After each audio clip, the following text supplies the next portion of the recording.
My name is Tim Henderson, and I represent the appellants Goldfarb and Gallagher in this case. I thought at first I'd just go over some of the key facts which put in perspective why we believe the district court erred. And I thought it would be very helpful to turn the court's attention to Exhibit 57, which is in the exhibits. It's a map of the site.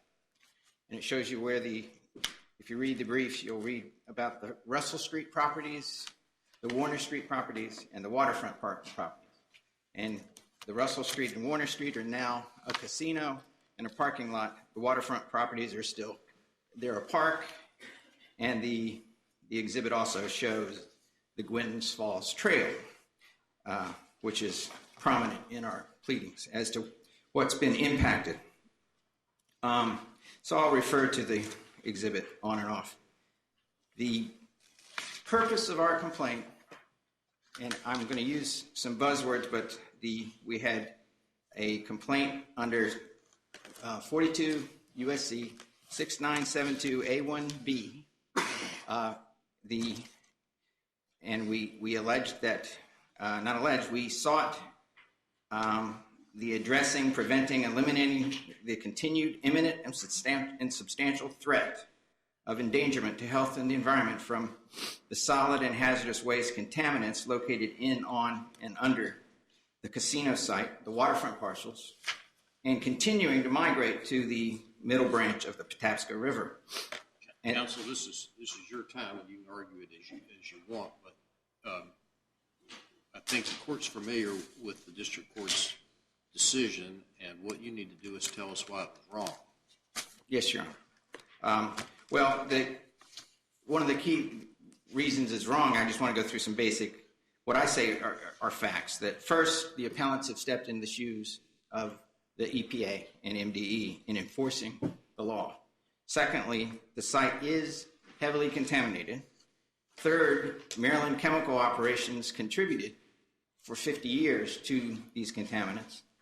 The city and the CBAC's construction activities on the site disturbed and mixed these chemicals and caused problems.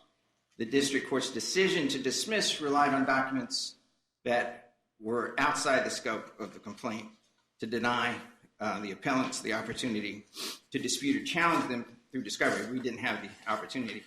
And these documents included two key documents. Two key documents. A Maryland general permit for stormwater discharges from construction sites. And is that under the Clean Water Act? That is a Clean Water Act discharge permit. It's a general permit for stormwater only from point sources. And they also included a response action plan that's developed pursuant to a Maryland law, voluntary cleanup program for voluntary remediation. And they asserted that that the RAP, response action plan, was part of the general discharge permit. And based on that, the court dismissed the casino, CBAC, under what's called the anti-duplication clause of the Resource Conservation Recovery Act. When the district court dismissed I guess this is your subsection A claim against the casino, the CBAC's the casino company. Correct. The casino CBAC. So what's your take on the basis for the dismissal? Did the court dismiss it under 12B1 or 12B6? 12B6. You're sure? You can't be sure when you read the opinion. The opinion does go into and lays out the grounds for a 12B1 analysis. And then they apply it to what is appropriate, the notice provision in the citizen suit law. And they said we provided sufficient notice. They went through the very facts that they used in the 12B6 analysis to say that we didn't provide sufficient facts. But the way I read the opinion is that the 12B1 analysis was for the notice provision. And I'm not sure I'm following you there. If the court dismissed it under 12B6, why was it doing a 12B1 analysis?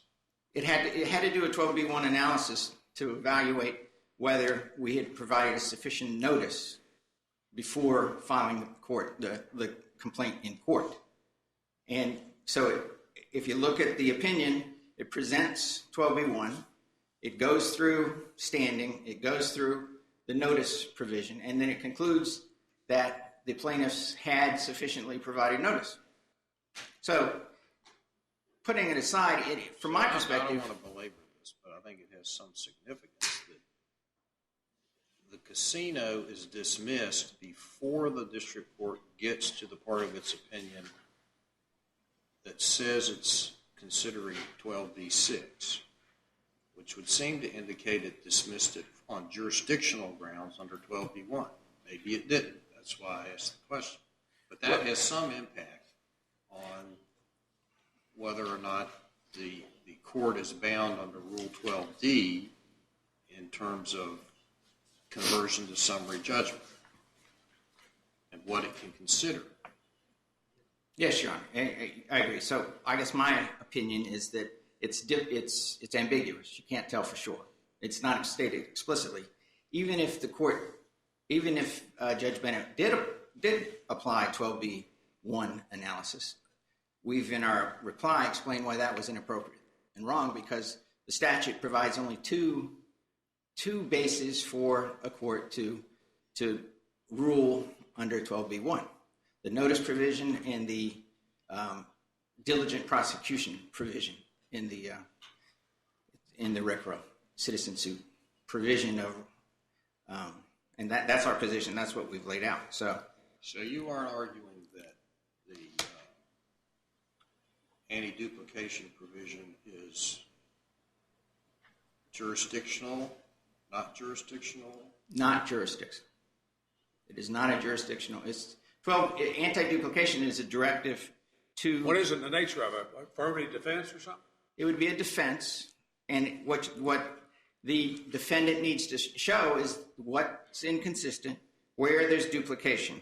Not to interrupt, that kind of takes me back to the original question. If the district court dismissed under 12b-1, it had to find it was jurisdictional, wouldn't it?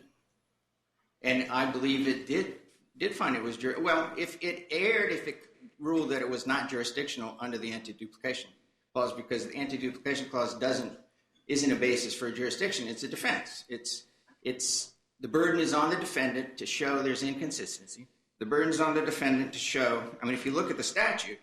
Well, is part of your argument that it should go back on a motion to dismiss because we can't tell what the district court did? Well, I think we're beyond that. My preference is it gets remanded to the court and we start. I know that, but we have to have a reason. And the reason, I think, would be that the application of the judge of the anti-duplication analysis was wrong either way. Even accepting the documents in the record and going through the documents, they don't support what the judge ruled. But the simplest decision would be to say it wasn't a 12b-1 and these documents should not be in the record. I guess I want to win either way. I mean, I'm not being facetious, but and I am prepared to talk about what the documents in the record show. And you say the court didn't take judicial notice, or he didn't follow the right procedures for taking judicial notice? That's another ambiguity in his decision, Your Honor. It appears to when you read the words, he doesn't say he's taking judicial notice. There was no application of the federal rule. 201. Was there a request for judicial notice? I'm sure my esteemed counsel will say there was. I'm asking you, what's your position? My position is there was not, and it was not officially noted by the court, and he did not follow the federal rule 201. So you're saying you didn't get a chance to object? Correct. Well, you could have gone back in after he filed his opinion and asked him to do something, couldn't you? Give you some vacating, give you a chance to object? We could have. We chose not to. Is that fatal to your claim here? You didn't avail yourself of that opportunity? That point? On that point, what? By objecting to saying that there was no judicial notice? You're coming up here and saying he erred, but you didn't tell him he erred. That's correct. And give him a chance to fix it. You usually have to tell the judge that they're doing something wrong or they're about to do something wrong and give them a chance to do right. You're correct, Your Honor. We did not avail ourselves of that opportunity. Well, did you tell them that you needed discovery and that he'd improperly converted it to summary, that it should have been converted to a summary judgment and therefore you should have had discovery? Did you tell them that? No, Your Honor. We did not communicate with the court after the decision was issued. Well, let's assume the district court dismissed the casino on the 12B6 grounds. Can you tell us where, and give us a cite in the record, on where you told the district court that it couldn't rely on these documents that the defendants attached to their motion to dismiss? I mean, you can do it on rebuttal if you want to, but I think that's important kind of to follow Judge King's question. Where we did not tell the judge, Judge Bennett. I believe in the, we did have a surreply, and in our surreply we specifically addressed that issue. Did you tell them you can't rely on these documents? Correct. You have a reason. And he filed your surreply. He granted your motion. He granted the surreply. Because he said they raised things in their reply that went beyond a reply. Right. They raised new matters in their reply, so he authorized you to file that surreply. And that's where you got into it. So you saved it there, you say? In the surreply. We did, and in our main brief. In what? In your initial brief? In our initial brief, we pointed out. What, did you say these things were wrong to consider? Well, we now know in our response. I'm sorry. We filed the main brief. They replied in response to them, and then our surreply, we brought it up again. Okay. So you told him there he can't rely on the attached documents. Did you dispute the accuracy of the documents? Correct. You did, and that's all in the surreply. Correct. Now, that would be in the response before the surreply. Did you take a position that even if they were considered, they had to be viewed in the light most favorable to you? Correct. We did. As opposed to being in the light most favorable to the other side. We did, correct. If it was, because it was on what then, at 12B6? So anything that's considered has to be in the light most favorable to the plaintiff, right? Yes, Your Honor. We did point that out and emphasize to the judge. The judge. Judge Traxler. Go ahead and finish your answer to Judge. I was saying the court decision, I think even acknowledged that we did that, but they said that it was that they felt that he reviewed the documents and he accepted the documents as accurate and true. And not only that, he accepted them as he addressed them as if they were public documents. And again, we pointed that out in our reply brief to this court that we were not given an opportunity to debate in these non-public documents. And if you take judicial notice, the only basis for taking judicial notice is that the document exists, not what the contents of the document are. And so we've not had the ability to go in. And one of the sort of simple things that has not been fully vetted in a trial court is, what does this general permit say? What's it do? A general permit under the Clean Water Act. You have the Clean Water Act, which regulates water discharges. You have the Resource Conservation Recovery Act, which regulates hazardous materials, non-hazardous solid waste. The general permit you're talking about, is that the NPD? The NPDS general permit. That's it. Okay. That's for stormwater. And it's for stormwater. Point sources. It's from point sources of stormwater. And how do you, in this case, how do you decide what the point source is? Well, there would be, if you looked at this Exhibit 57, when they were constructing, there would have had to been, to use the definition, is pipes, conduits. Is the point source revealed by the papers, by the permit itself, or is that something is that a question of fact or something? It's a question of fact. The permits itself do not, because the permit is a general permit of statewide applicability. It can't be changed. It's a permit. You file a notice of intent to comply with this general permit. And the answer is you can comply and discharge through point sources to the waters of the state, or you can't. And one of the preconditions of getting that approval is filing a stormwater pollution prevention plan. And that's the stormwater that's run off this construction site? Correct. That's the point source? Well, no. Because it's running into that river? A construction site can't be a point source. What is the point source?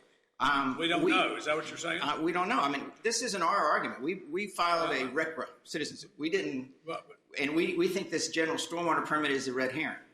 It's like saying we're in compliance. I mean, the bottom line is does RCRA have anything to do with point sources? It doesn't, and not. It does not. It doesn't deal with it doesn't deal with surface water quality. RCRA deals with what happens on the land, what happens with specific chemicals and constituents. The confusion, Judge Posner I would urge you to read Inland Steel, the Judge Posner decision, because he gets it right, that it's very confusing because solid waste and hazardous waste can be liquids. But when they're discharged through a point source from an NPDES permit, they are exempt from the definition of solid waste. That's when they are. But the point that we would get into, and you can see it from the documents, and you can see it from just looking at the definitions in the Clean Water Act, stormwater is not toxic and hazardous substances. Toxic and hazardous substances are dealt with by a different section of the Clean Water Act than stormwater is. Stormwater regulated under Section 1342P of the Clean Water Act. And it's stormwater only. Construction sites are one type of industrial facility that are identified as having to comply with the stormwater regulations. Hazardous and toxic substances are dealt with through process water NPDES permits. Process water NPDES permits require complicated, expensive treatment technologies to control for these toxics and hazardous substances. Stormwater only is just rainwater that picks up dirt.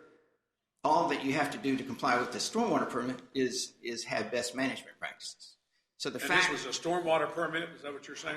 The stormwater permit that Judge Bennett seemed to rely on is having somehow superseded the obligation to comply with hazardous waste management, with stormwater, with solid waste management.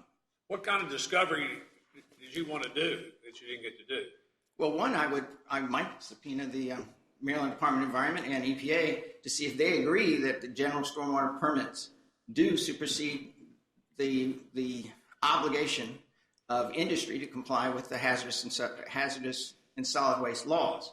The bottom line is that we identified the regulation that EPA adopted to, we think, avoid anti-duplication. What could be done now? I don't know if it's in the record or not, but somebody put in here that casino has been built.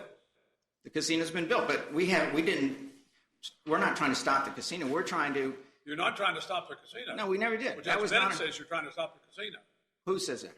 I thought Judge Bennett said that in the first. Judge Bennett said that. Correct. And that was an error. That was an error right up front, which showed we think clearly. But you're not trying to stop the casino. No. In fact, is it operating up there? It's operating. But if you look at people going in there and gambling right now. No, we don't want to. We don't. You can do. There's a lot of Did anybody try to put anything in the record to supplement the record below? I mean, there's nothing. The record on appeal doesn't reflect all this stuff, right? About the casino being built and everything. It does not. The record does not. We're talking about things that are out of the record. Correct. Well, so what is it that if the casino's built and you don't want to stop the casino, what is it that you want done? Well, the fundamental thing that you can do at a contaminated site is, number one, you can sample and analyze. If you looked at Exhibit 1 of the complaint, we've identified that there's no groundwater monitoring wells. There's no. I'm sorry. Supposed to go digging up underneath the casino or what? No, there's the waterfront parcels that are impacted by what happened at the casino. There's the waterfront parcels that have been impacted by the industrial history on the Warner Street properties. Well, would you have to go in there and repair it with this casino sitting there? You could do that. That's what hydraulic fracking is all about. You can put wells in, but first they need. Most of the hazardous stuff's down the hill from the casino. There's not enough evidence. There's not enough evidence to conclude that. So you don't know where it is. What you would do is you would put monitoring wells, groundwater monitoring wells, off-site. Right now, they're not in the waterfront parcels. There's none off-site. There's none in the river. They didn't have to do that for this response action plan, which is part of the stormwater permit. They said, we think it's not part of the stormwater permit. And if you look at the Inland Steel analysis, Judge Posner was very clear that if the Clean Water Act doesn't require it, you can't just add it to the permit and make it part of the Clean Water Act. So the response action plan, we think, is not part of this permit. But if you go to the remedy that we would seek, it would be to further investigation off-site further investigation of, if you look at our, this is turned red, Your Honor. Do I? Go ahead and finish your answer. I can finish. Great. You can use the monitoring wells that are on the site already. Even though they've built a casino, there are a number of monitoring wells on the site. You can put new monitoring wells in without disturbing the operation of a casino. It's done all the time. And if the monitoring shows high levels of contamination, like we think the record already shows, because we cited the studies that the appellees had created. We cited their own studies to show that there's contamination. So you can remediate groundwater without disturbing buildings on site. You can clean out the park in the waterfront parcels. And if there's any impacts in the river shown by the investigation that hasn't been done, you can clean that up. Okay. Thank you. Thank You've you got very some time for reply. Let's hear from Ms. Sweeney.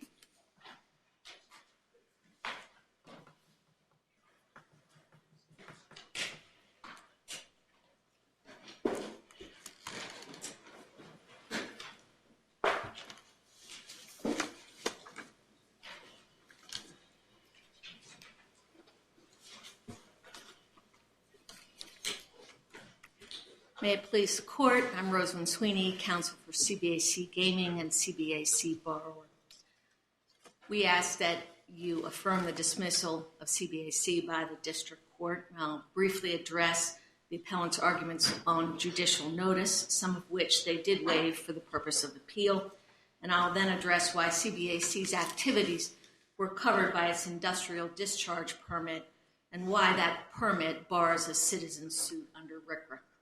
What's your best view of the district court's opinion? On what basis did it dismiss your client? Was it a jurisdictional basis under B1 or a failure to state a claim under B6? I believe it was a jurisdictional basis under B1. That was the basis on which we moved, and the appellants did not request any discovery with regard to the documents we submitted. In their papers before the district court, they debated the meaning of the documents that were submitted by CBAC, but they didn't request any discovery, and they nor did they, after the district court gave them the opportunity to file a surreply when they didn't like the decision, they didn't file a motion for reconsideration. They made no request for a hearing, and they should have done that under Rule 201E. What kind of hearing are you talking about? If they wanted to challenge the taking of judicial notice at any point in the district court, under 201E, they were obliged to make that request. Well, did the district court ever tell anybody they were taking judicial notice? It's not in the opinion that I can find. They did not. There's nothing in the opinion about judicial notices. The court, You all characterize it as judicial notice, but the judge did. the court does recite in his opinion the standard with regard to both 12B1 and 12B6, which indicates that he was taking judicial notice of the document. Your Honor, we had no obligation to file a motion requesting judicial notice. Both CBAC and the city indicated in their papers that they were seeking judicial notice. And there's authority in the 5th, 8th, and 11th circuits that holds that there's waiver where the plaintiff fails to request a hearing and fails to file a motion for reconsideration. And I can give you the sites of those cases. This is a hearing under 201 on judicial notice, not a hearing to convert to summary judgment. Correct. Well, what if we just assume for purposes of argument that the district court did dismiss your client on a 12B1 basis? If we disagreed that the anti-duplication statute was jurisdictional, what happens in that situation? Well, Your Honor, I think even under 12B6, the court is entitled to rely on matters of public record. And I think that the SPS versus... Well, if the district court didn't make a 12B6 decision as to your client, wouldn't they have to send it back for him to do that?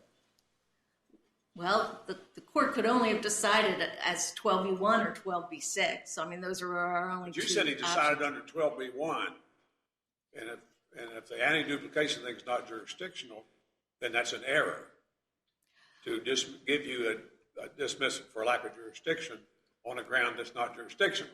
I agree that That's what Judge that the Agee walked you decision. into. Okay. If it is not jurisdictional and it was in fact an affirmative defense, the 12B6, there's still evidence. The court was still allowed under a 12B6 motion to consider the information that was presented to it. You can prevail on an affirmative defense on 12B6? Yes, Your Honor. I thought that tests the complaint, whether the complaint states a claim. Well, in That's a SPS normal thing. versus And you're saying, Severstall, pardon, you can go in and throw it right out on a 12B6. I'm sorry, Your Honor. You can go in and throw it out on a 12B6. Well, in the Severstall without case, converting it to Rule 56. in Severstall, the court dismissed on These limitations high school grounds. kids are going to get awfully confused with all these numbers, but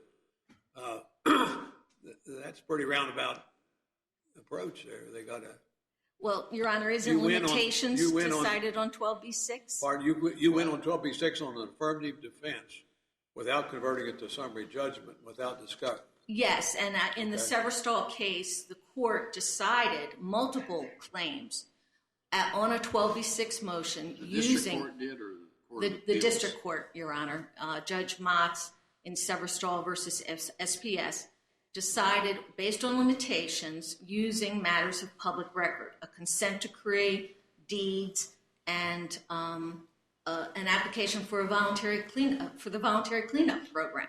All that may be correct, but wouldn't we ordinarily let the district court do that in the first instance? I mean, it sounds like you're asking us to make a 12B6 decision in the first instance here. Your Honor, Which I don't blame you if you are, but I just want to be sure. Are you saying that we have a right to affirm on an alternative ground? yes, Your Honor. And we do. Yes. There you go. Sorry, Your Honor. We can- Thank you very much. No, we can do that. We have a right to do that. Yes. Whether we should do it or In the alternative. in a particular Correct, case. Your Honor. We can affirm on an alternative ground if it's apparent on the record. Yes, and it's available in the record. Your Honor, I would like to, if I can move on, to mention preliminarily that the district court should also be affirmed based on just basic fairness as a matter of public policy. And in support of that, I'll direct your attention to Wisconsin Resource Protection versus Flambeau Mining, which is a case where a state permitting agency actually didn't provide the defendant with NPDES permit coverage, but instead covered the defendant under a state mining permit. And the Seventh Circuit held in that case where the appellant the mining company had gotten essentially the only permit the state would allow, it would not be subject to citizen suit. And that is a situation similar to that of CBAC, where the RCRA and Clean Water Act authorized permitting agency in the state of Maryland basically does not require, and in fact will not allow, a property that is going to participate in the state voluntary cleanup program to have a treatment, storage, and disposal facility issued under RCRA. And that's Section 7501 G23 of the Maryland Environment Article. So my client got exactly what it was supposed to get from the permitting agency that EPA recognizes in Maryland under both of these statutes. Moving on, Your Honor, the plaintiff's arguments with regard to anti-duplication fall basically into two categories. One is the scope of Clean Water Act coverage, and the other is the RCRA non-duplication provision. And unless you prefer a particular order, I'll address the scope of coverage first. The appellants make basically 5 arguments with respect to the scope of coverage under the Clean Water Act. These are that the response action plan and the erosion and sediment control plan are actually just creatures of state law and are not enforceable in a federal action. And I'll note that Judge Bent noted in his decision at footnote 37 that argument was not presented to him below. The other arguments they've made are that Clean Water Act does not regulate groundwater, doesn't regulate activities, that the construction site was not a point source, and that the wording of the permit itself, the general permit, did not cover CBAC's activities. All of their arguments are wrong. With regard to whether or not the Clean Water Act can regulate groundwater, we've provided you with ample authority that when there's a hydrologic connection between groundwater and surface water, the Clean Water Act can regulate it. And they've offered nothing to the contrary in that regard. In fact, the case they provided you, the court with last night at 10:05, also recognizes that when there's a hydrologic connection between groundwater and surface water, it can be covered and regulated under the Clean Water Act. The Williams case is particularly significant here. In that case, remediation activities at an oil storage facility were incorporated. The plans for that remediation were incorporated in an NPDES permit. And the court there found that the facility owner who was conducting the cleanup was shielded from RCRA and Clean Water Act liability by virtue of having an NPDES permit for its activities. The casino construction site was also a point source. The plaintiffs refer to two cases in their briefs to support the argument that the construction site was not a point source. And one of those cases, neither has anything to do with construction sites, and one of them, the ecological rights case, is actually useful in terms of its description of What is the point source? Well, as ecological rights says, stormwater is not inherently a point source or a non-point source. But the Clean Water Act regulates point sources. It does. So what's the point source here? The point source here is the construction activity, which is defined by EPA in regulation as a point source. And it is regulated in the state of Maryland via a general permit. And the record here shows that... Is that a question of law or a question of fact? Question of law. And Judge Bennett below looked at the terms of the general permit, compared it to the claims, and concluded that the activities that were authorized by that permit are in fact covered in their entirety by the permit. So your position would be that whatever ran off the casino site is stormwater from the construction site and whatever digging and all went on there, all that is covered under the NPDES permit? Yes, Your Honor, and the wording of the permit itself makes that clear. The appellants cite to one paragraph of a 30-page permit, and they ignore the two paragraphs that follow the permit.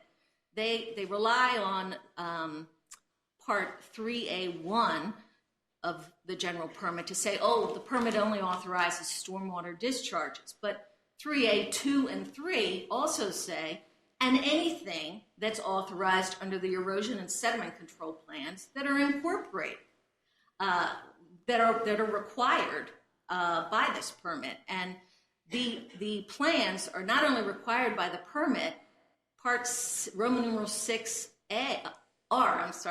of the permit says that those plans are federally enforceable. And it's clear from the record that the plans incorporated the response action plan, and there's nothing that the appellants have indicated, no activity on the part of CBAC that was not governed by either the response action plan or the erosion and sediment control plans. And they complain about two things that my clients did, that they removed buildings and paving, and that allowed rainwater to infiltrate at a greater rate than it did when the old buildings were still there, and that they moved dirt around on the site. Well, it's clear that the plans envision that the buildings are going to be removed, and the documents that my client filed with the state of Maryland to get coverage under the general permit said exactly that. They said, we're going to take the old buildings down, we're going to remove paving, and we're going to build new buildings. And the response action plan was approved by the same agency that issues the general permit, and that won't allow a RCRA permit for this type of activity at a brownfield site.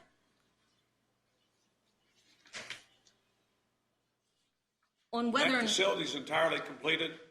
it is, Your Honor, and That included the parking garages? yes, Your Honor, and the appellants in their brief acknowledged that the building is complete and that it's open, not only here, but also in the papers filed before you. The whole facility is completed. With regard to whether or not the whole facility is a point source, that is the trigger for whether or not you're a point source. Your acreage decides whether or not you must obtain coverage under a NPDES permit. If you're over an acre, you need permit coverage because you're a point source. The CBAC cited 3 cases that hold that Clean Water Act permits regulate activities. Those are Kuhn, Jones, and Williams Pipeline. With regard to the significance of NPDES permit coverage under RCRA's non-duplication provisions, multiple courts have recognized that coverage under a Clean Water Act permit can bar a RCRA claim. CBAC cited 4 cases for that proposition, called Danny, which was a motion to dismiss. Kuhn versus Willett Dairy, Jones versus Snell, and Williams Pipeline. The appellants cited a 5th case that recognized that a NPDES permit can bar RCRA claims, and that's Waterkeeper Alliance versus U.S. Department of Defense, where some of the RCRA claims asserted there were dismissed because of NPDES permit coverage. Another 3 decisions cited by the appellants, Community Association for Restoration of the Environment, Raritan, and State of New York, recognize that on the right set of facts, an NPDES permit can bar a RCRA claim. The facts were simply not present there. Unless you have further questions, thank you. Mr. Nate.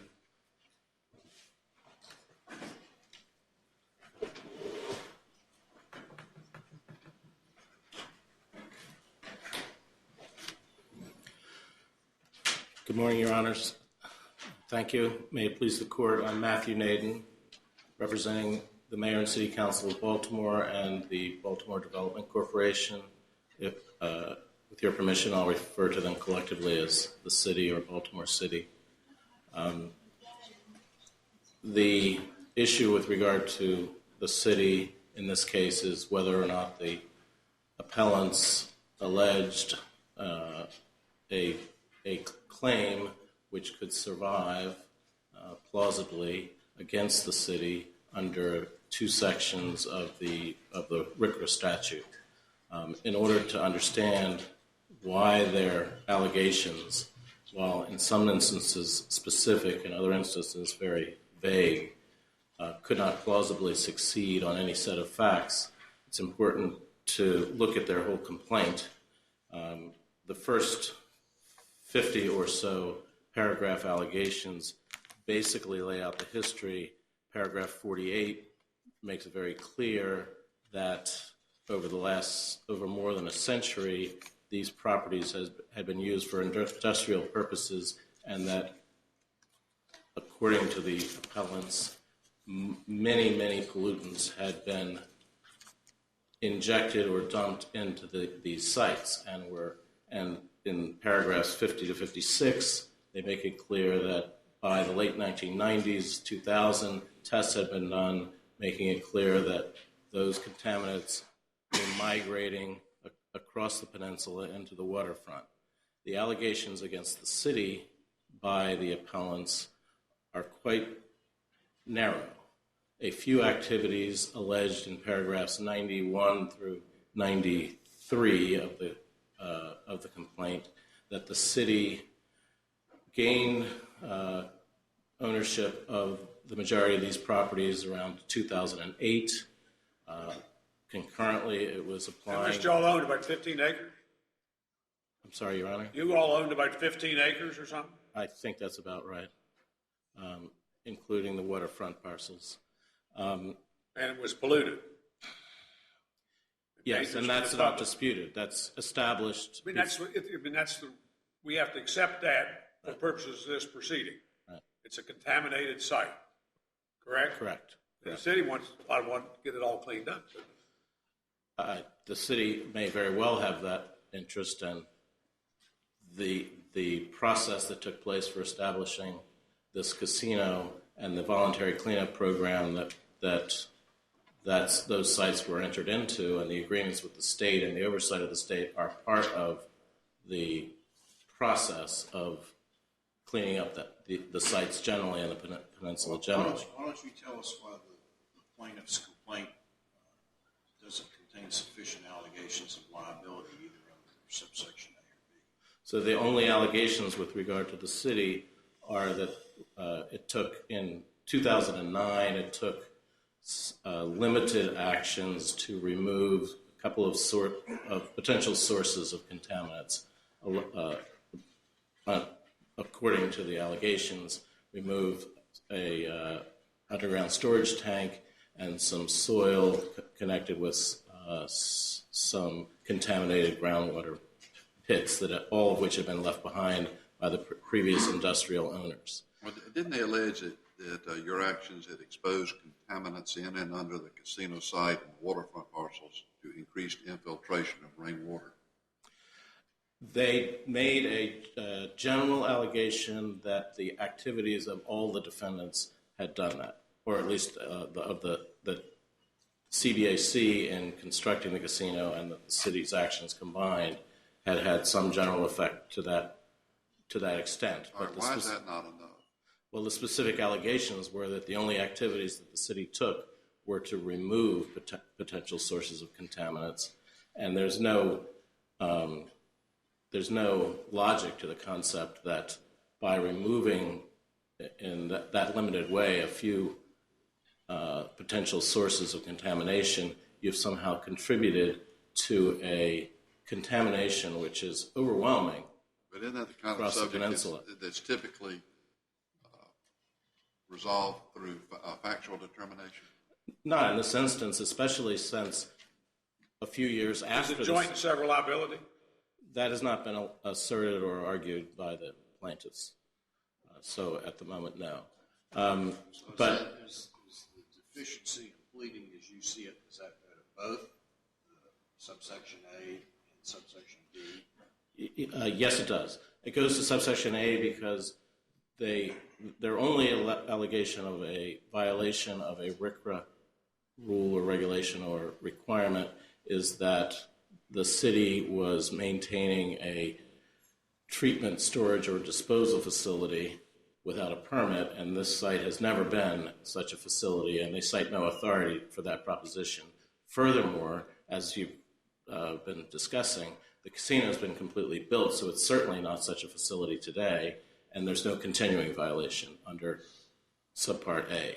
Under subpart B... Is your claim under A that they didn't plead an ongoing violation at the time of filing a complaint? That they didn't plead a violation adequately and that they did not plead an ongoing violation. Under subsection B... Is that fatal to a claim under A? Yes. Yes, it is.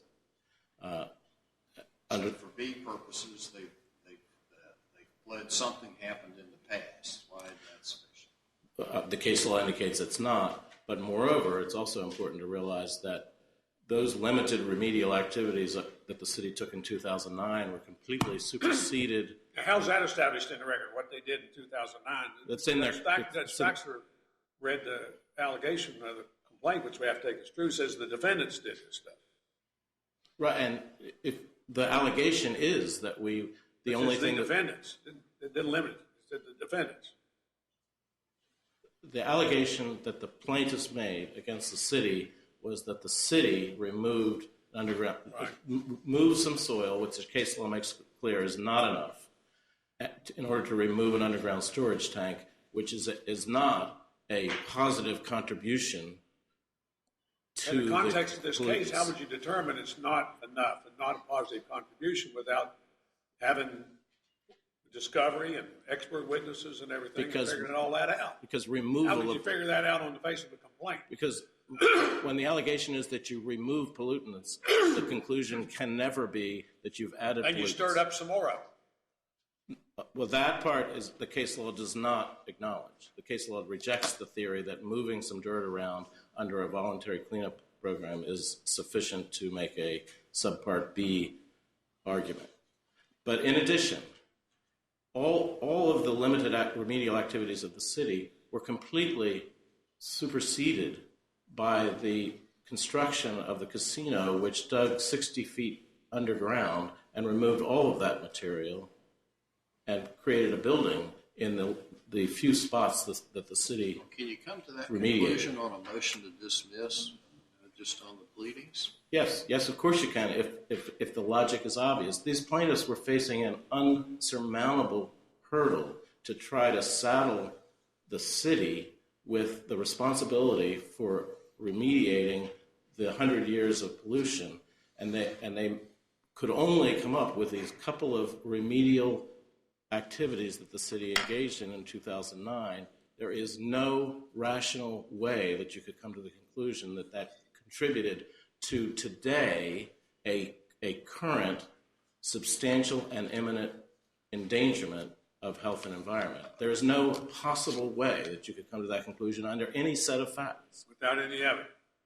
It's not possible that that kind of evidence could ever come forth.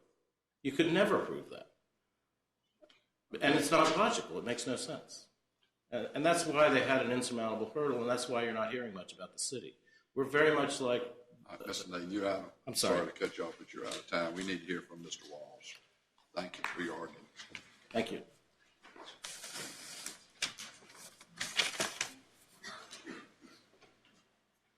Good morning, Your Honors. May it please the Court, my name is Don Walsh. I'm here on behalf of Maryland Chemical. We perceive as being sort of the small part in all this, not only factually, but in the reality of the way that this case has come to the court. Maryland Chemical was a past owner of this property. As the plaintiffs... Well, you all were one of the original culprits, weren't you? That's certainly what that's not actually what the plaintiffs have said, Your Honor. That's not what the plaintiffs or the appellants in this case have said. I thought you all owned it for 50 years and operated a chemical plant. We did, Your Honor. That's absolutely correct. But what you'll see is that the plaintiffs also allege that this particular property was used for industrial purposes for over 100 years, long before Maryland Chemical even came to that particular site. And I think that's the bigger part of all this. That's why we're considered sort of the small potatoes in everything here. We did occupy a small portion of this property. There were 11 parcels. I'm sorry, Your Honor? How many acres did y'all sit on? Your Honor, I'm not sure about the acreage. There were 11 total parcels that made up the casino property. We were only 3 of them. We were 3 small portions of this particular piece of You all property. are down the hill from where the casino sits? I think the allegation is we were further up the hill, Your Up the Honor. hill, okay. And as a result, things might have flowed through our particular property. And I think that's part of Then what... it had to flow down the hill to get to the river. waterfront. Correct, Your Honor. And I think that's basically what the plaintiffs are attempting to say. What Judge Bennett did in looking at this, we were 12B6. I think that, from our perspective, that seemed pretty clear. The judge said simply there wasn't enough evidence in this particular case, not enough allegations to suggest. Wasn't any evidence. How about paragraph 51? They've got some pretty specific allegations of spills of specific chemicals at specific addresses. Why not enough? Well, Your Honor, part of the problem is you have to put it in the context at the beginning of the complaint where they talked about the industrial uses of this particular property and these parcels for over 100 years. There may have been spills that occurred. They don't say who spilled it. They don't say what action was taken in response They to those identify spills. 4 specific spills that you all did. They said during the period that we were there, Your Honor. They didn't say that they're necessarily our responsibility. We own the property. We Well, don't when you're on deny the property, that is your responsibility. You own the property, I thought. Absolutely, Your Honor. But they don't. What They they don't. identified 4, I remember that. Correct, And then John. they said it was 100 years. You said you're only there 50. Somebody else was there the prior 50. Who was that? Correct, Your Honor. And what they also don't talk about is the surrounding properties. What they don't talk about is whether there is any other contamination. They've not baselined the property in any way. That's the biggest problem we have You do here. that, though, on summary judgment? You'd have to have some evidence and whatnot. I mean, they say right here in paragraph 51, you spilled this, that, and the other, and where you spilled it. Tell me why that's not enough to get past a 12B6 motion. Your Honor, I agree. If we got to a summary judgment motion, I think we'd prevail at that point too. But at the pleading stage, with the heightened pleading standards that I think Judge Bennett certainly defined, was that you have to be more than speculative. RCRA actually says... Well, for purposes of this, if a 12b-6, what says in that paragraph 61 is taken as true. I agree with Your Honor. But you all dumped all that stuff. Even if we dumped all that stuff, Your Honor, what the plaintiff has the burden of showing is that what our actions did substantially contributed to an imminent and substantial threat to this particular property. He doesn't have the burden of showing it right now. He's Well, just Your got Honor, a burden of alleging it's sufficient. Sufficiently alleging, not making conclusions, Your Honor, is what they can't do. And what RCRA says is that you can't be speculative, you can't be remote, you can't be conclusory in sort of making these allegations that things that harm happened or that there's an imminent threat. We owned the property for a period of time in the grand scheme of over 100 years of industrial use. We owned a small portion of that property. We didn't own the entire parcel that we're talking about. What they haven't done is they haven't baselined our property anyway. They haven't said that the property before you guys had these spills was pristine. There was no pollution. There was no problems. I think actually they've admitted the property probably was contaminated before Maryland Chemical came into existence and resigned there. The problem is that we have a conclusion saying just because you were there, just because a particular spill happened during your time frame, that automatically makes you responsible for everything that happens after that point in time. They're not looking at what the property looked like. They're not looking at they haven't alleged that even if they cleaned up our spills, if our plume that they allege exists was stopped, whether that would actually clean up the waterfront property. They haven't talked about the contiguous parcels of property at all. They talk about hot spots and stuff. You all were in on those hot spots? I don't believe that we were, Your Honor. The parcel itself, it depends on where exactly the testing was done, whether it was under the 3 parcels that we owned or whether it was under any of the other parcels. So because of that, Your Honor, we think the court could conclude that it's too speculative. You need more evidence to demonstrate that in this particular... They didn't get any evidence. I apologize. I keep saying evidence, and I mean allegations. You make have a good argument to make to a jury or make on a summary judgment motion in those terms. But you're here on a 12b-6. I agree, Your Honor. I apologize. I keep mistaking. I should say allegations. And I think that's part of what it is. Judge Bennett also had another decision that was cited in the record as well, the Robinson decision, where he looked at the same property, another lawsuit that was filed dealing with the casino, dealing with contamination. Well, that's what he said at the beginning. This is another suit challenging the siting and construction. And your friend on the other side starts off by saying he's not challenging the siting, he's not challenging the construction. Either one. He says you're wrong. You're wrong. The judge is wrong on that, right off the bat. I understand that's what the allegation is at this point. He said he's not asking you to tear down the casino. I understand that's where he is at this point in time, Your Honor. But the other aspect to this is the fact that ultimately they have to demonstrate that we have an imminent substantial threat to the property. If, in fact, we have a situation where the property itself has been subject to significant defenses, significant remediation, as well as a RAP, we believe that would insulate us from any liability as well. Thank you, Your Honor. Thank you. Mr. Henderson, you have some time remaining.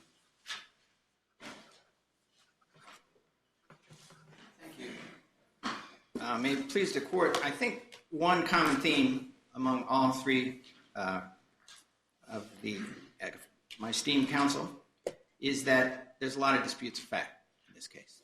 There's a lot of disputes of fact. We're still disputing, what the complaint says. The complaint, I'll start with Mr. Naden. The complaint is very clear that Maryland Chemical contributed to the constituents that are found in the soil, in the groundwater. In fact, if you look at Exhibit 1 of our complaint, the PCE contamination is directly from Maryland Chemical. We allege that. And that's one of the worst chemicals found there. And it's created this huge groundwater problem. The other thing is he keeps talking about we're not specific enough about which property. You don't have to be specific. You have to show that the party you're bringing the case against, because it's joint liability. And I'm not sure why he asserted we didn't. I don't know I think Mr. Naden asserted that we did not assert that there's joint liability. There is. RCRA is a joint liability statute. We didn't have to identify every source of the contaminants from going back 100 years. We picked Maryland Chemical, and it was based a lot on its own studies, the Glouse study that we identify in the complaint.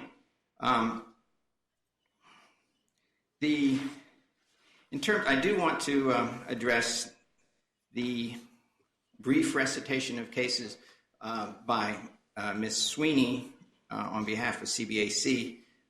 The anti-duplication cases she cites all deal with a different type of wastewater discharge than a stormwater. Stormwater is stormwater. It's rainwater. The Kuhn case, which went to the Second Circuit, focused on cow manure. Cow manure is identified it is the contaminant from a source that's identified in the definition of process discharge, and that's regulated under Section 1342A. The Williams case, I think it was in Iowa, that's focusing on oil, petroleum-related materials. Discharge of that was the very target of the lawsuit, of the citizen suit. In this case, we targeted the handling of hazardous and solid waste and toxic waste, the toxic materials. Those are not covered by the stormwater permit, and it's very clear. And you don't have to just look at the permit that they've got in the record. You can look at the law. The law makes it very clear. If you look at 40 CFR 122.26a, the definition of stormwater that's regulated by those permits is stormwater only, not solvents, not toxics, not chemicals. Those are regulated by another section of the Clean Water Act, Section 1317. So Section 1342P of the Clean Water Act just deals with stormwater, and that's what this general stormwater permit applies to. This recent case that it was just decided in February from the Northern District of California, San Francisco Hearing Association, I think does a good job of explaining, putting into context all the cases under anti-duplication. And it identifies two specific things. It says that the cases that they found compelling are the ones that focused on whether there was a complete overlap of the two programs, complete overlap of the Clean Water Act permit in this case and the allegations in the citizen suit, or if there's not. If there's gaps, then those gaps have to be regulated. The anti-duplication clause can't be used to create regulatory gaps as a way for example, industries to escape. By filing a notice of intent, they can escape compliance with RCRA potentially if Judge Bennett's decision is upheld by filing a notice of intent to start a construction site, and then they can start managing hazardous waste without complying with RCRA. The other thing that the recent case focuses on is the timing in the context of the life of the case. It makes it very clear that it's inappropriate to dismiss a case to dismiss the case before discovery. And it cites very favorably the Raritan Bay case, which we cited. So that, the bottom line is a factual dispute, has to be fully vetted, and one of the fundamental disputes is what is this general permit that was issued to CBAC really covering? Does it include this response action plan? And our position is no. It's this Rube Goldberg kind of thing of, well, you file a notice of intent to comply with the general permit whose requirements are set in stone. You develop a stormwater pollution prevention plan that also incorporates other state requirements, state-only requirements, under Title IV, for example, of the Maryland environmental regulations. And then within that plan, you include construction drawings, and within the construction drawings, there's a reference to a response action plan. The things, it's like hanging, so they took the affirmative step of putting in their stormwater pollution prevention plans things that do not belong. And so it doesn't make it enforceable, and we've laid that out in our brief. Counsel, you didn't get to I don't think you got to your subsection A claim against the city in your first presentation.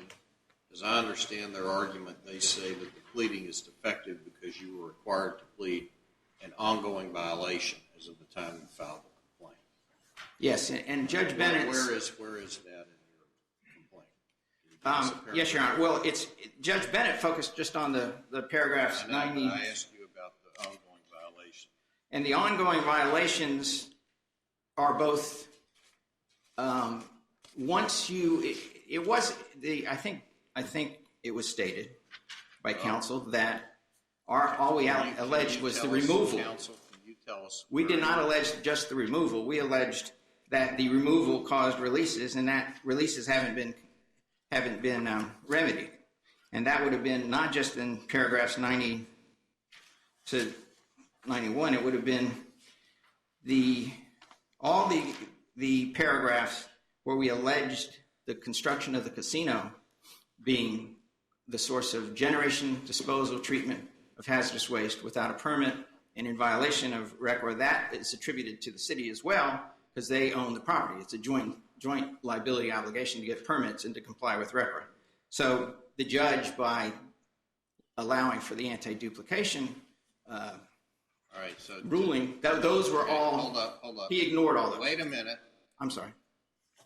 Where in the complaint specifically do you plead there's an ongoing violation as to the city?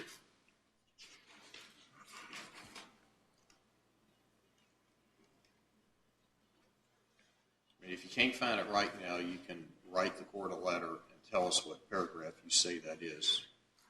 Well, it's permissible. Well, we did. I'm sorry, Your Honor. I will do that, but I will say that paragraph 94 says on or before March 2013, CBAC Gaming commenced construction and remediation activities at the casino site. Construction are expected to continue, and later on, we do say that the city is part of those violations. And I will give you the paragraphs that specifically talk about the city's contributions from the 2008-2009 time period.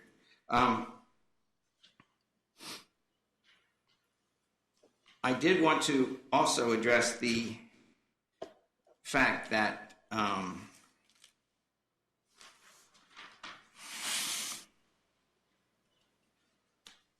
the construction, the assertion that the construction of the casino has taken care of the contaminants that we've addressed in our complaint is just wrong, because we have a number of paragraphs to talk about the waterfront parcels and how contaminated they are. We have a number of paragraphs that talk about the movement of groundwater, contaminated groundwater, and the fact that the casino is built doesn't stop all that. The casino and the response action plan that is so heavily relied upon by Judge Bennett's decision is deficient, and we've alleged it's deficient. It just dealt with putting a cap in the form of the building, excavating some soils, and that was it. It didn't go off-site. I'm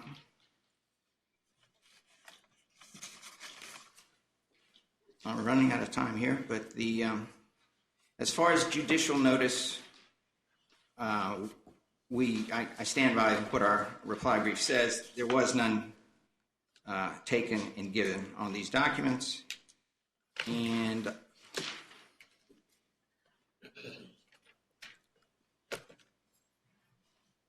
I would point out finally, any questions, Your Honors? I'm running out of time. So. No, I don't think so. Thank you very much. All right, we're going to come down and greet counsel and then take a break, 5 or 10 minutes.